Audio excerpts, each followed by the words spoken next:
जी का ऐसा व्यक्तित्व है कि उस व्यक्तित्व के बारे में तैयारी करके पढ़ के आपको आज के दौर में नेताओं जैसी फीलिंग नहीं आएगी। वो एक कवि थे, वो एक विराट व्यक्तित्व थे, तो उनको पढ़ते हुए नेताओं जैसी फीलिंग, मतलब आपने कहा इसलिए बता रहा हूँ, वो अद्भुत व्यक्तित्व थे और उनके व्यक्तित्व को पढ़ के जान के और मैं धनी हुआ हूँ, समृद्ध हुआ हूँ, सोच का स्तर बदला है। तो क्या हम भविष्य में आपके मुझ से कविताएं सुन पाएंगे? जी बिल्कुल, भविष्य में नहीं वर्तमान में भी सुन पाएंगे कविताएं मुझसे। मनुष्य को चाहिए चुनौतियों से लड़े, एक स्वप्न टूटे तो दूसरा गढ़े, अटल जी की ही कविता है।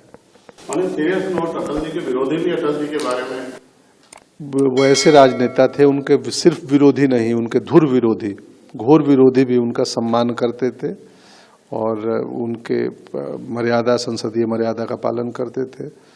तो आप मुश्किल है भारतीय राजनीति में अटल जी का विरोधी ढूंढ निकालना हो, चाहे किसी दल में हो। जब स्क्रिप्ट आपके पास आई थी तो आपको क्या चीज थी जो इसको मोटिवेट किया, ये फिल्म करनी है? मैं पहले तो डरा हुआ था कि मैं न्याय कर पाऊंगा क्या, और मोटिवेट उनकी जर्नी, यात्रा अपने आप में मेरे प्रिय नेता रहे हैं। मैं 2 पॉलिटिकल रैलियां अटेंड किया हूं अटल जी की, और 2 ही किया हूं जीवन में। तो मैं सुनने जाता था, 500 मीटर दूर भीड़ में खड़ा होकर सुन रहा था। तो मुझे लगा ये अद्भुत व्यक्तित्व की जीवन गाथा है। लोग श्रद्धेय अटल बिहारी वाजपेयी को जानते हैं। हम बटेश्वर का वो लड़का जो अटल बिहारी वाजपेयी बना, उसकी कहानी लेके आए हैं। 5 to 6 मंथ का पूरा प्रोसेस था ये, बिकॉज कोई भी एक सीन अगर लिखते थे तो उस एक सीन लिखने के लिए भी हमको काफ़ी सारी तैयारी करनी पड़ती थी कि उस सीन के टाइम क्या हुआ था, उस घटना के टाइम, उसके पहले क्या हुआ था, उसके बाद में क्या हुआ, उस पर्टिकुलर सीन में कौन कौन थे आजू बाजू में, उनका क्या पॉइंट ऑफ व्यू था। तो क्या होता है ना कि रिटर्न स्क्रिप्ट में जो लिखा होता है उसके आगे जाके बहुत सारी तैयारी करनी पड़ती। वो टाइम क्या था, वो पीरियड क्या था, उस जमाने में कौन सी राजनीतिक पार्टी थी, विचारधारा क्या थी, उस जमाने में लोग क्या चाहते थे।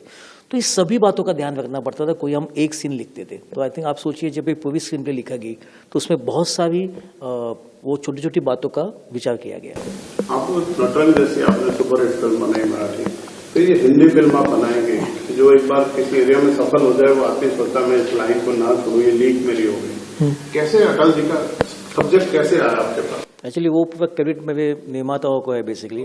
BSL, मैं उनका फुल फॉर्म उनका भानुशाली स्टूडियो लिमिटेड है, मैं आजकल भारत स्टूडियो लिमिटेड बोलता हूँ, बिकॉज ऐसी एक फिल्म कर रहे हो। लेकिन मैं बंदा था उन्होंने जो फिल्म की थी, उसके बाद में उन्होंने जो मुझको कहा कि हम चाहते कि आप ये फिल्म डायरेक्ट करें, तो मुझे बहुत खुशी हुई, बिकॉज मैं भी ऐसे कुछ ढूंढ रहा था जो मुझे करने मिले। और जब वो ऐसी कहानी, ऐसे व्यक्तित्व की कहानी मेरे सामने मुझे मौका मिला करने के लिए, तो मैंने तो उस पर जम मारी, मैं करूँगा करके बोला। लिखते वक्त किसी किरदार का चेहरा था या पंकज जी के बारे में सोच थी अब शुरू से? नहीं, फिल्म का जो लिखने का जो शुरू हुआ, रिसर्च के पहले ही मालूम था ये पंकज जी रोल कर रहे हैं। Again this credit go to producers, because ये फिल्म का जो थॉट है कि अटल जी पे फिल्म बनानी है, उस पर पंकज जी काम करेंगे, ये मेरे आने के पहले से डिसाइड हुआ था। तो मैं ऐसे टाइम पे आया जो ये 2 सबसे बड़े काम हुए थे। एंड अभी इन दोनों नाम के साथ, लाइक अटल जी का नाम था और पंकज जी के साथ काम करना, तो आई थिंक रिस्पॉन्सिबिलिटी और बढ़ गई थी मेरी कि कितना क्राफ्टिंग करना चाहिए, हर छोटा छोटा सीन, क्या क्या उसका प्रोडक्शन डिज़ाइन क्या होगा, उसका कैमरा क्या होगा, लाइटिंग क्या होगी, म्यूजिक क्या होगा। तो इस काफ़ी रिस्पॉन्सिबिलिटी और बढ़ गई जब ऐसे नाम जुड़ते हैं हमारे साथ ना, तो और भी क्राफ्ट किए जाते हैं हर एक सिंगल फ्रेम को।